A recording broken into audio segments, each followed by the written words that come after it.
Hi, gue Dia. I'm gonna talk a little bit fast because I have like 10 minutes to talk about this. So, I wanna make video. Gue jadi mau bikin video dari gue Gen Z Millennials gitu. Zillennials gitu istilahnya, dan ke Gen Alpha.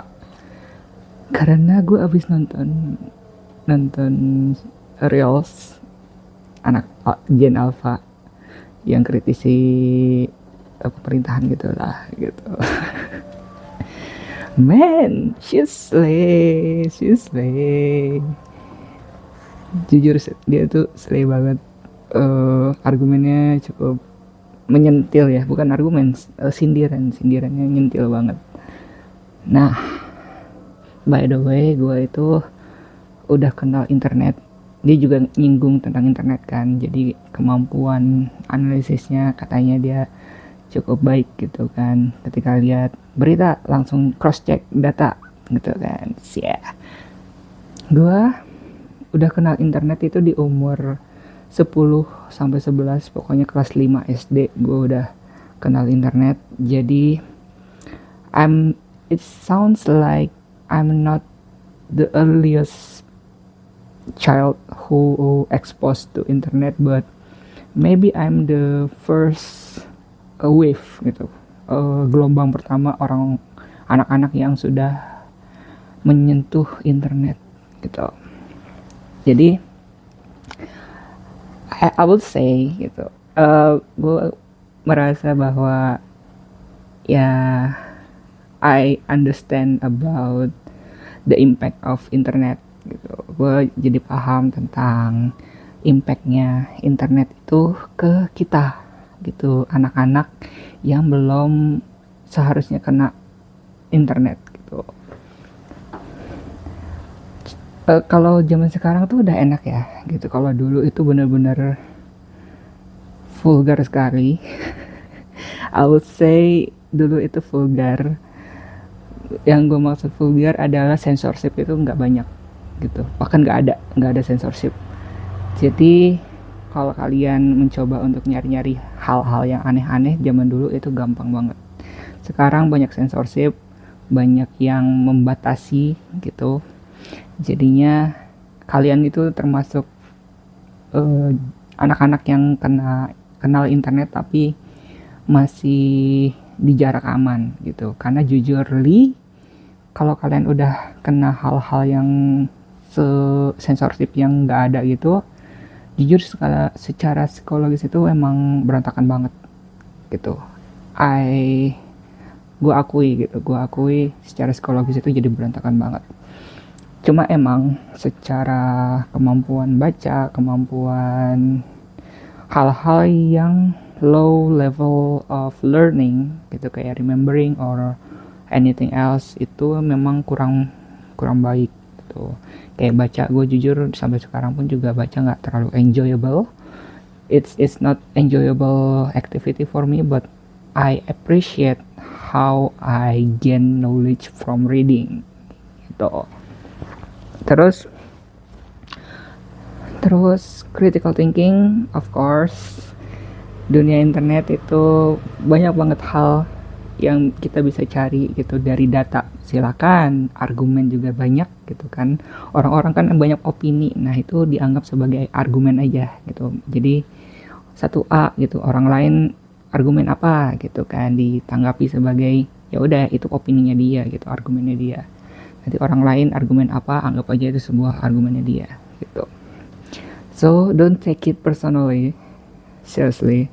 Anything on internet, don't take it personally.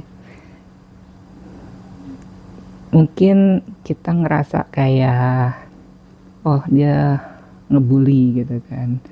Maybe kayak di komen itu dia attack ourselves gitu. Kayak lu jelek nih, lu apaan sih, cringe banget gitu bikin konten kayak gini-gini gitu. Dan don't take it personally, seriously. Jadi it's actually a reflection of them gitu. Kalau mereka bisa punya tenaga untuk obses ke kita dan nyari tahu gitu kan kekurangan kita apa. First of all, the enemy is the best fans actually. There's some people who said that, tapi ya gitu sih. Jadi orang-orang yang ada di mana di internet itu kalau mereka ngejelekin kita itu biasanya ada problem di hidupnya dia, cuma keluar kena imbasnya itu ke kita gitu, biasanya kayak gitu.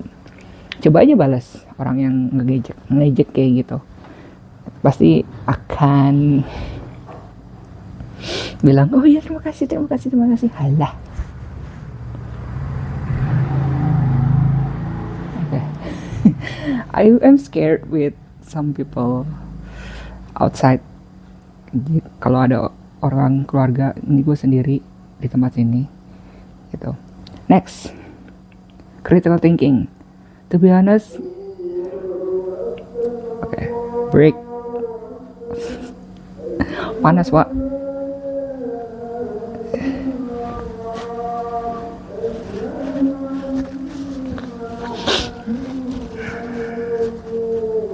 Gue gak akan cut ini, biarin aja.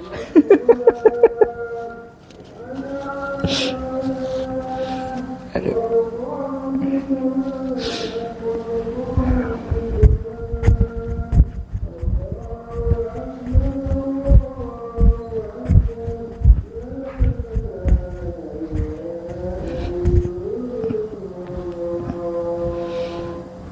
Okay, next, critical thinking.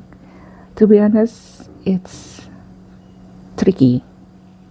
Yeah, tricky to hold your critical thinking in this era karena banyak hiburannya ya gitu. Jadi konten kreatornya tuh banyak yang lebih hiburan. Tapi trikinya yang lebih tricky lagi adalah algoritma yang kalian lihat itu, entah algoritma TikTok, algoritma Instagram, algoritma YouTube even, itu refleksi dari kalian gitu. Jadi kalau kalian ngelihat algoritmanya itu kok banyak yang kayak begini gitu, kok sama kayak aku seneng deh ngeliatnya kayak gini, it's yours, it's actually your mind projecting to the algorithm.